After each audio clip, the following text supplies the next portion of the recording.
প্রত্যেকটি দিন আমাদের কাছে আশ্চর্য, প্রত্যেকটি দিন আমাদের কাছে উপহার, প্রত্যেকটি দিন সম্পর্কে আমাদের নানান কৌতূহল।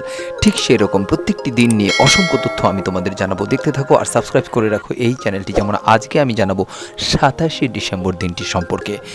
1911 এই দিনে ভারতের জাতীয় সঙ্গীত প্রথম ভারতীয় জাতীয় কংগ্রেসের কলকাতা সেশনে গাওয়া হয়েছিল। 1945 সালের এই দিনে কী ঘটেছিল? বিশ্ব ব্যাংক প্রতিষ্ঠিত হয়েছিল এই 1945 সালের 27শে ডিসেম্বর।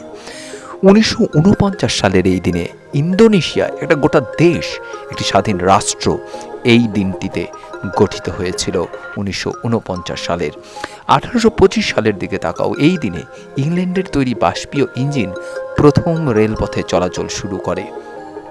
এরকম অনেক ঘটনা, যেমন 1871 সালের এই দিনে প্রথম বিড়াল প্রদর্শনী অনুষ্ঠিত হয়। এই দিনে যারা জন্মেছেন তাদের বিখ্যাত কয়েকজনের মধ্যে রয়েছেন যেমন লুই পাস্তুর, সুবল দাস, শিবদাস বন্দ্যোপাধ্যায়, সৈয়দ শামসুল হক। এই নামগুলো আমাদের মনে রাখতে হবে।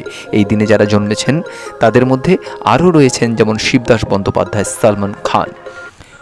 আর কিছু নাম বলছি, মনোযোগ দিয়ে শোনো। মনীষ ঘটক, স্বামী গম্ভীর আনন্দ, প্রতিমা বড়ুয়া, পাণ্ডে, বেঞ্জির ভুট্টো, রমাপ্রসাদ বণিক, এদের প্রত্যেকের মৃত্যু দিবস কিন্তু এই 27শে ডিসেম্বর।